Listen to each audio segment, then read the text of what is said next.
maintenant comment procéder à un rendu contenant du Z et de la vélocité. On va recréer une scène 3D, je vais donc basculer sur la vue 3D. Je vais donc tout simplement aller dans géométrie cylindre et géométrie sphère. Pour éviter tous les soucis, je vous conseille de ne jamais manipuler, par défaut, les transformations de vos objets natifs, mais de mettre directement dessus un transform géo. Je vais cacher la sphère. Alors nous savons que pour cacher un objet, il suffit de sélectionner et de le supprimer de l'affichage. En effet, si je fais ça, il n'y a plus rien, donc je suis obligé de cliquer sur transform géo du cylindre, ou alors bien sûr je prends l'objet et je l'enlève de l'affichage. C'est une des techniques. Nous allons voir aussi qu'elle a ses limites. Le point pivot, je vais le placer en appuyant sur CTRL ALT à la base,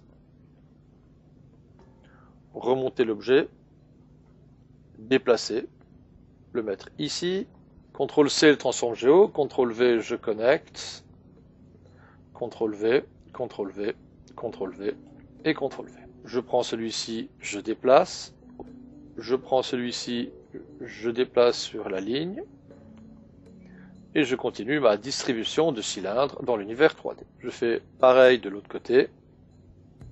Sur la sphère, maintenant, je vais mettre un transform géo.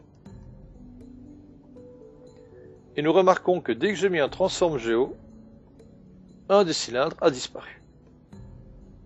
Ça va arriver en 3D. Pourquoi?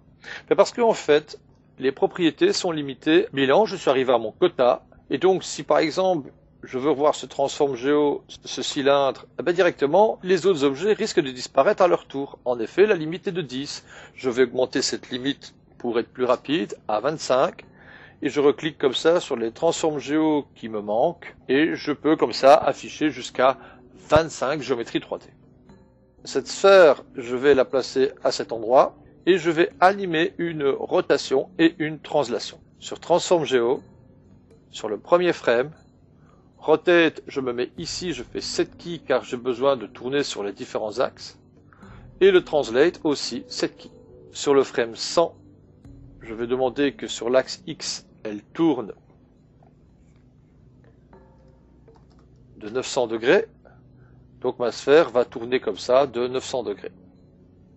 Elle tourne à l'envers, donc je me remets sur le dernier frame sur lequel j'ai mis la clé et je fais moins 900 degrés. Je valide avec Enter. Et je remarque qu'elle tourne dans le bon sens, en tout cas si je désire la faire avancer. Translate maintenant, je vais avancer. Le problème c'est que en faisant avancer, je me rends compte que les axes ne sont plus bons, car forcément les axes ont tourné avec la rotation. Sur lui, je remets un transform géo. Le problème c'est que ce transform géo se place là. Il faudra donc replacer le point pivot à ce centre. Je replace le point pivot sur Z, translate 7 keys sur le premier frame. La sphère tourne et je peux le déplacer, venir le mettre à cet endroit. À vous d'animer comme ça vos objets pour donner une petite animation qui passe à travers les différents cylindres. Je vais créer un shader de base, donc shader diffuse. La sphère et les cylindres vont subir ce shader diffuse. Nous allons créer un lighting, un point light, qui va éclairer toute la scène de cette manière, ça suffira amplement. Créer une caméra, on ajuste la caméra.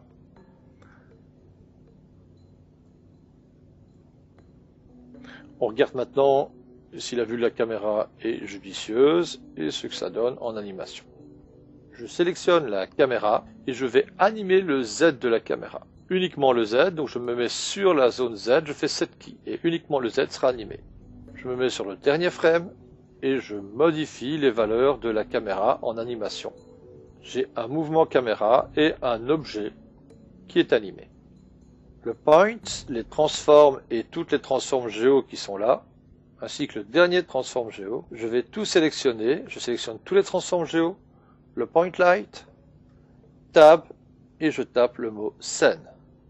Tout est connecté à une scène. Je peux maintenant mettre un rendu. Automatiquement, si la scène est sélectionnée, il va se connecter dans Object Scene. Je choisis la caméra. Je sélectionne le render. J'appuie sur 1. Le viewer est connecté. Je me bascule en 2D et je regarde ma scène. Si je fais play, j'ai mon rendu en 2K qui se fait automatiquement. Je regarde l'alpha, je regarde le Z, je vois que j'ai automatiquement un Z et je regarde le motion. Et là, j'observe que j'ai un motion par rapport à mes géométries. Je vais pouvoir maintenant ajouter des outils capables de comprendre le Z et le motion.